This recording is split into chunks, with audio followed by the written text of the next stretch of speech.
They say every clock in Hollow Creek stopped at exactly 3:03 a.m. The same moment, every soul disappeared.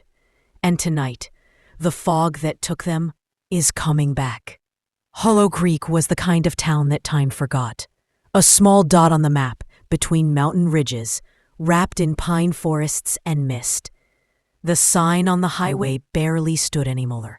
Its paint faded, letters rusted, the arrow bent. Population 1,247. To outsiders, it was nothing. But to those who lived there, it was home. Everyone knew each other's names. Darla's Diner was always open, coffee always fresh, the neon sign buzzing faintly above Main Street.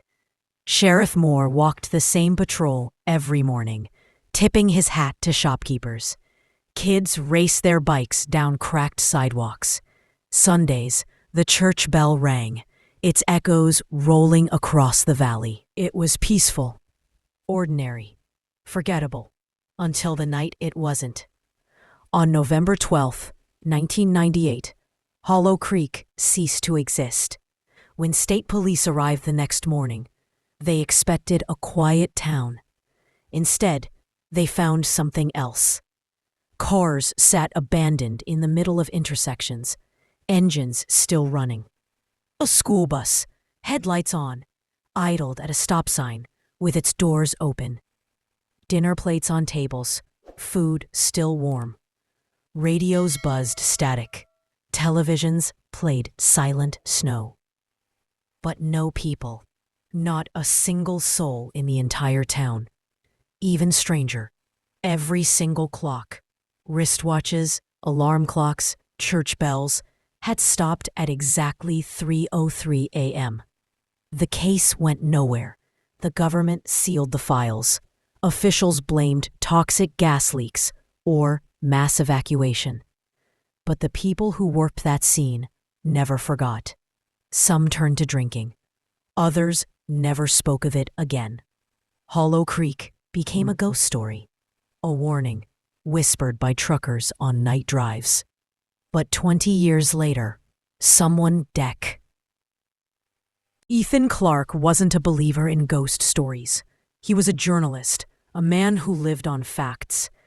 But he had always been fascinated by disappearances, cases that didn't add up. Roanoke, Dyatlov Pass, and Hollow Creek. Most articles were vague, just enough to intrigue, but never enough to explain. But in the archives of the county sheriff's office, Ethan found something. A sealed witness report. It belonged to a truck driver named Paul Redding. According to the file, Paul was hauling lumber the night Hollow Creek vanished. Around 2:45 a.m., he drove along Route 7, the road that cut past the town. That's when he saw it.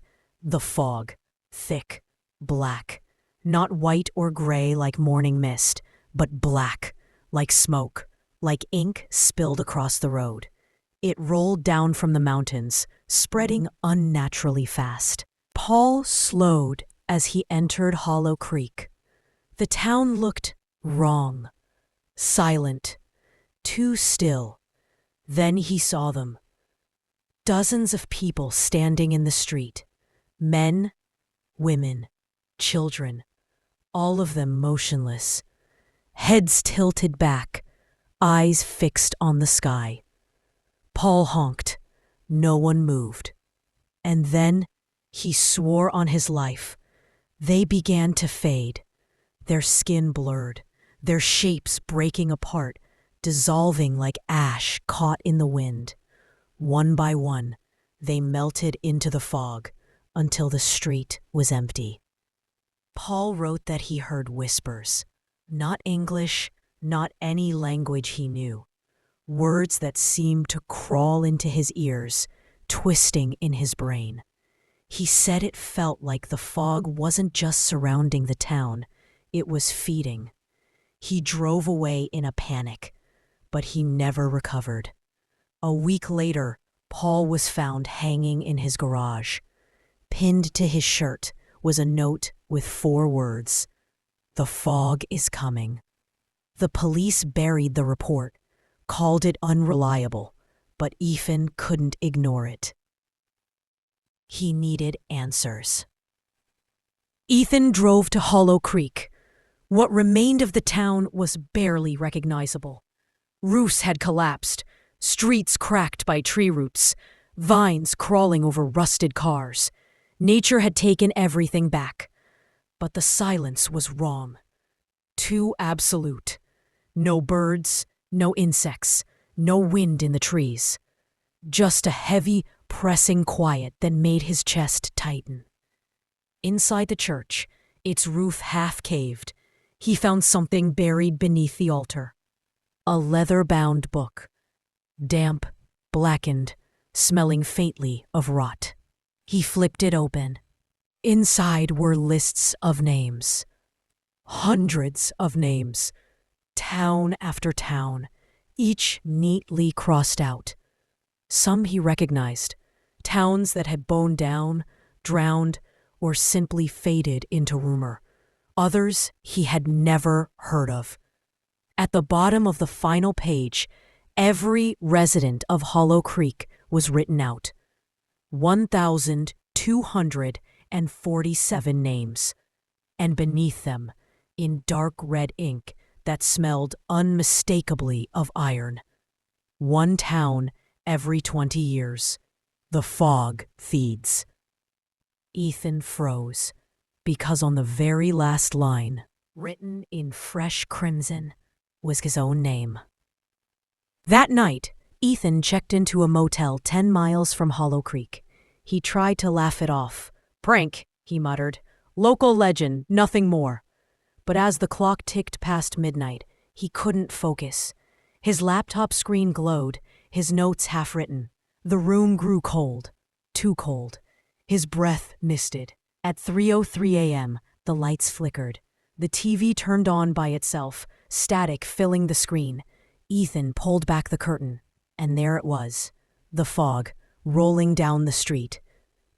Thicker than night, swallowing everything it touched. In the parking lot, they stood, the people of Hollow Creek. Pale faces, eyes black and hollow.